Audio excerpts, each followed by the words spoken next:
बोलो माता मंदाकिनी की, बोलो मां अनसुईया की, संत अत्रि मुनि की, यहाँ के थाटी घाट में रहने वाले सभी संतों की, तो बोलो कामता नाथ की। आज हम लोग थाटी घाट में हैं और मंदाकिनी सत्संग, बहुत सारे साथी यहाँ पर हैं जिनमें चिकित्सक हैं और हमारे प्यारे भाई हैं जो चित्रकूट में सभी को मंदाकिनी किनारे ले आते हैं। चौरसिया जी हैं। आप भाई साहब का परिचय क्या है? सुनील अग्रवाल जी हैं। तो सारे के बीच में बहुत ही महत्वपूर्ण प्रसंग है कि चित्रकूट की सुंदरता कैसे बचे, माँ मंदाकिनी कैसे बचे, और जो स्थिति है आज माता मंदाकिनी की, 18 सीवर नाले उसमें लगे हुए हैं। और इस जगह पर जहाँ हम देख रहे हैं ये जगह थाटी घाट है, कितना हंसता जंगल है और कल कल कल कल बहती हमारी मंदाकिनी है। और ये जंगल जब हंसता है, जलवायु वहाँ हंसती है, और जहाँ जलवायु हंसती है वहाँ नदियाँ हंसती हैं, और जब नदियाँ हंसती हैं तो जीवन हंसता है। साथियों, हम इस संवाद में सबसे पहले अनुरोध करेंगे, हमारे बीच में चौरसिया जी हैं, ये रामघाट में है और मंदाकिनी वहाँ पर कैसी है और आपके सपनों की मंदाकिनी क्या है, फिर से मंदाकिनी पुनः वापस हो, हम आप अपने बच्चों को मंदाकिनी वापस करके दे सकें जिस मंदाकिनी का आनंद हमने लिया था। तो ज़रूर मैं इस सत्संग को आगे बढ़ाते हुए चौरसिया जी, जरूर बताइए क्या आपकी मंदाकिनी पहले कैसी थी, आज कैसी है, और आप कैसे सोचते हैं कि कैसे इसमें फिर से वापस हो जाएगी, क्या पुनर्जीवित हो जाएगी क्या? जी, जीवित तो हो सकती, पर हम लोगों को पहले बदलना होगा, स्वयं के लोगों को। पहले आपके बचपन में कैसी मंदाकिनी थी? तो बचपन में जो नज़ारा यहाँ देख रहे हैं टाटी घाट में, यही नज़ारा हम लोग वहाँ देखते थे।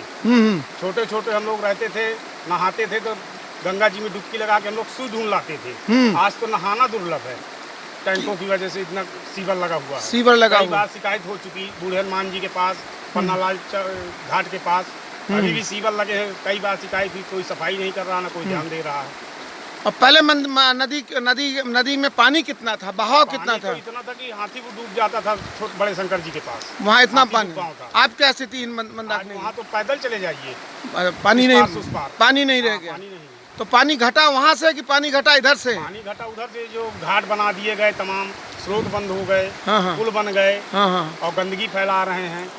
तो आप चित्रकूट में रामघाट में कहाँ रहते हैं? रामघाट पे यही नए पुल के पास, नए पुल बाजार। तो शुभ नाम क्या है आपका? आलोक चौरसिया। आलोक चौरसिया जी का दर्द है कि जो मंदाकिनी उनको पहले मिली थी वो आज मंदाकिनी उनको दिख नहीं रही। मंदाकिनी सिमट गई है और नालों और सीवर की एक मैला ढोने वाली गाड़ी रह गई। हमारे बीच में डॉक्टर राजकुमार जी बैठे हुए हैं, मैं उनके बीच पहुंचता हूं। डॉक्टर साहब, क्या महसूस करते हैं एक चिकित्सक के रूप में, एक नागरिक के रूप में, कैसे मंदाकिनी का ये जो स्वरूप यहाँ देख रहे हैं इस जगह पर, और ये यहाँ से लेकर के बताते हैं करवी से लेकर राजापुर तक यही स्वरूप था, कैसे वापस होगी मंदाकिनी? सर, सबसे पहले तो जितने स्रोत बंद कर दिए गए वो खोले जाएं जी। दूसरे जितने घाट बनाए जा रहे हैं जी, वो एकदम नदी से सटा करके सभी स्रोत को बंद करके बनाए जा रहे हैं जी।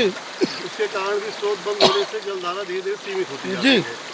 तीसरा, नदी के किनारे पूरे मकान बनते जा रहे हैं, बड़े बड़े आश्रम बन गए हैं, सबके सीवर उसी में जुड़े हैं, सभी के सीवर उसी पे हैं, और आश्रम की नींव के कारण जी बहुत अतिक्रमण हो गया है जी। तो अगर सब लोग एक बार पुरजोर प्रयास करें जी तो मंदाकिनी की धारा अविरल हो जाएगी, स्रोत खुलने से धारा बढ़ जाएगी। सवाल ये है कि जिस तरह से जंगल का कटान हुआ है, आपका शुभ नाम क्या है? आपका श्री राम अग्रवाल जी हैं आप? आपका नाम क्या है? मैं राजकुमार तिवारी। राजकुमार जी, जिस तरह से जंगल का कटान हुआ है और आपने बताया मकान कंक्रीट के जंगल बन रहे हैं, तो क्या जल स्रोत जिंदा हो पाएंगे? क्योंकि अगर ये जल स्रोत आते कहाँ से आते, तो इसी जंगलों से, जैसे जंगल इतना कितना अच्छा जंगल है यहाँ पे है, इसलिए जल स्रोत यहाँ पर है। नहीं, घाट किनारे भी स्रोत थे भाई साहब। नहीं, स्रोत तो थे, लेकिन स्रोत तो तभी उनमें जीवंतता होगी जब ऊपर का, उस स्रोत के ऊपर का जंगल हंसेगा, उस स्रोत का ऊपर का। क्या आप महसूस करते हैं कि जो कामतानाथ से लेकर के और मंदाकिनी तक का जो बीच का एरिया था, इसमें जो जंगल था, इसमें जो वनस्पति थी, उसमें जो मिट्टी थी, क्या उनके कटने से, हटने से उसका असर मंदाकिनी पे आ रहा है? बिल्कुल सर, प्रगति का संरक्षण कम हुआ है, प्रगति के जो पेड़ पौधों का कटाव हुआ है जी। उससे जल स्रोत है काफ़ी कम हो गए हैं और उसकी प्रॉपर सफाई नहीं हो पाती है मंदाकिनी जी की, उससे निश्चित रूप से नुकसान तो हुआ है। तो मंदाकिनी के पुनर्जीवन में जो सवाल प्यारे भाई है कि अगर हम मिट्टी बचा पाए, ज़मीन बचा पाए तो वृक्ष लगेंगे। अगर मिट्टी ज़मीन नहीं बच पाएगी तो जंगल कहाँ से होंगे, और जब जंगल कहाँ से होंगे तो जो जल स्रोत दाब दिए गए हैं उन जल स्रोतों में गति कहाँ से आएगी। कैसे चित्रकूट का बचाव हो, इस पर आपका क्या कहना है? बचाओ तो ये आबादी के कारण यहाँ हुआ, क्योंकि पहले यहाँ इतनी आबादी थी नहीं, यूनिवर्सिटी बनने से, ये सब विकास होने से। बिल्कुल, आबादी एक बहुत बड़ा कारण है कि जिस तरह आबादी बढ़ रही है चित्रकूट के अंदर, जिस तरह प्यारे भाई ने बहुत बड़ी बात, आबादी बढ़ रही है, उस आबादी का कारण है कि चित्रकूट में दबाव बढ़ा है और लोग वहाँ चित्रकूट में बस रहे हैं। और बसाहट का अब सवाल इतना है, चित्रकूट में लोगों को कितना बसना चाहिए, कितना नहीं बसना चाहिए, कि ये सब लोग बस जाएंगे तो मंदाकिनी बच जाएगी क्या? भाई साहब अग्रवाल जी। मंदाकिनी बचने से तो नहीं बचने वाली है। मंदाकिनी बचेगी जैसे यहाँ की कंडीशन है, जो यहाँ का जो स्वरूप दिख रहा है, जिस तरीके का जंगल का जो वातावरण आज मेरे को देखने को मिला। पहला सौभाग्य है मेरा इस जगह में आने का, मैं आज तक इस जगह में नहीं आया, पर जो मंदाकिनी की आज यहाँ पे जो देख रहा हूँ कि पुरानी जो धारा है वो मेरे को आज यहाँ देखने को मिली, मन को बड़ा अच्छा लगा। आगे बचाने के लिए आगे की जो सिचुएशंस हैं उस पर थोड़ा सा फोकस करना पड़ेगा। गंगा सफाई के बारे में विशेष ध्यान रखना पड़ेगा। गंगा सफाई प्रॉपर हो नहीं रही है, उसका भी एक बहुत बड़ा कारण है। गंगा की जो दुर्दशा है, सफाई ना होना भी एक बहुत बड़ा कारण है। नदी का पुनर्जीवन जो होता है, जब नदी के पुनर्जीवन की बात करते हैं, यह भी एक साक्षरता है। नदी का पुनर्जीवन तभी होगा जब वहाँ पर चारों ओर वृक्ष और जंगल हंसेंगे और निर्मित होंगे, उसमें हम अपना सीवर का पानी नहीं डालेंगे। तो सफाई तो एक मुद्दा है, लेकिन सफाई के साथ साथ डॉक्टर साहब आप यहाँ बैठे, कामतानाथ से लेकर के मंदाकिनी तक जो रिवाइंस थी हमारी, जो मिट्टी के टीले थे, आज मिट्टी के टीले पूरा भटा रहे हैं। वहाँ की कामतानाथ की जो जलधाराएं थीं जो निकलती थी, उनको भी आप ख़त्म कर रहे हैं। तो क्या इस तरीके से क्या मंदाकिनी बचा पाएंगे अगर हमने इस पर ध्यान नहीं दिया? सफाई एक कंपोनेंट हो सकता है, हम सफाई कर सकते हैं, लेकिन सवाल है कि सफाई का मतलब सफाई भी हो, लेकिन जो जलधाराएं प्राकृतिक हैं, नेचुरल हैं, वो कम से कम उन पर रुकावट नहीं होनी चाहिए, उनको नीचे तक आना चाहिए। आपका डॉक्टर साहब क्या कहना है? मैं तो यही कहूँगा कि किसी भी नदी की जल स्रोत को बनाए रखने के लिए उसमें पहाड़, उसमें पौधे, उसमें मिट्टी, 3 चीज़ों का बहुत बड़ा योगदान होता है।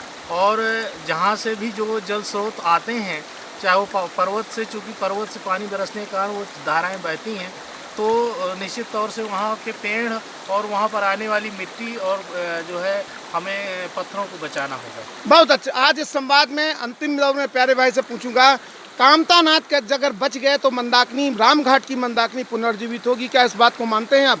कामतानाथ से लेकर के रामघाट तक का जो सिनेरियो था, उसमें जो जंगल था, उसको बच गया तो क्या मंदाकिनी बच जाएगी? तीसरी बात, हम क्या मानते हैं सब लोग मिलकर के कि सरकार से मांग कर सकते हैं कि चित्रकूट में बसाहट कैसी होनी चाहिए, यहाँ का लैंड यूज कैसा होना चाहिए, इस पर हम सोच सकते हैं, बात कर सकते हैं। अगर इन मुद्दों पर समाज ने बात नहीं किया तो लैंड यूज तो सरकार और प्राधिकरण सब बनाते रहेंगे, और लैंड यूज अगर बदल दिया गया तो फिर मंदाकिनी बचने वाली नहीं। क्या आप इस पर क्या मानते हैं? इसी प्रकार जैसे यहाँ पे है, अभी यहाँ पे जो आबादी का विस्फोट है यहाँ नहीं है, जैसे जैसे यहाँ भी बढ़ेगा तो कुछ दिन के बाद ये जो धारा चल रही है ये भी। तो क्या हम सरकार से कह सकते हैं कि इसके लिए आप कुछ कानून बनाएं, नदी के लिए कानून बनाएं, और ये बसाहट जो है, कितना चित्रकूट में लोगों को बसना चाहिए, उसका कोई पैमाना तय कर, कोई तो आकलन होना चाहिए, कोई तो असेसमेंट होना चाहिए, कोई तो निर्धारण होना चाहिए। अग्रवाल साहब, इस बात को मेरी मानते हैं आप? इस बात को बिल्कुल होना चाहिए,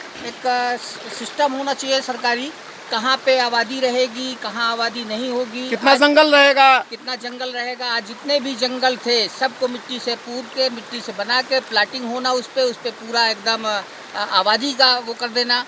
सरकार का केवल ये है कि भाई हम विकास जो है, विकास तो दिखता है, पर विकास के साथ जो विनाश है वो किसी को नहीं दिखाई देता कि वो हमारा कहाँ पे क्या हमको विनाश की ओर ले जा रहा है। तो हम सब लोग क्या तय कर सकते हैं कि रामघाट में आप सब लोग वहीं रहते हैं, कोई एक महीने का दिन हो जिसमें हम जाने कि माँ मंदाकिनी को जाने, हम अपने को जाने, ऐसा कोई संवाद हो सकता है? आपके चित्रकूट में? हो सकता है, बिल्कुल हो सकता है। तो प्यारे भाई हैं हमारे अग्रवाल साहब हैं, ये सब मिलकर तय करें और ये चिंतन को आगे बढ़ाएं निस्वार्थ भाव से कि हमें आने वाली पीढ़ी को मंदाकिनी वापस करना है। नहीं सरकारी जो तौर तरीके हैं, कुछ लोग बोलते हैं कि नर्मदा से पानी ले देंगे, कुछ कहते हैं हम यमुना से ले दें, इससे नदियाँ पुनर्जीवित नहीं होती। आप कोई नाली में पानी डाल देते हैं चला जाएगा, वो हो सकता है, लेकिन ये जो नदी कल कल बह रही है, ये देखिए कितनी बड़ी ये नदी अपने अपने अपने नसों के उसके में जो खून जो उसके बह रहा है या उसमें अविरल धाराएं आ रही हैं तब नदी बह रही है। तो हमें इस नदी की अविरल धाराओं को फिर से पुनर्जीवित करना है। बहुत बहुत अच्छा लगा ये सत्संग और जी बहुत अच्छे। और मेरा नाम अभिमन्यु है और मैं सामाजिक कार्यकर्ता हूँ और चित्रकूट में रहता हूँ। और इसी के साथ आपका सबका हमको यहाँ थाटीगढ़ में आनंद मिला। सब संतों का जय माता मंदाकिनी की।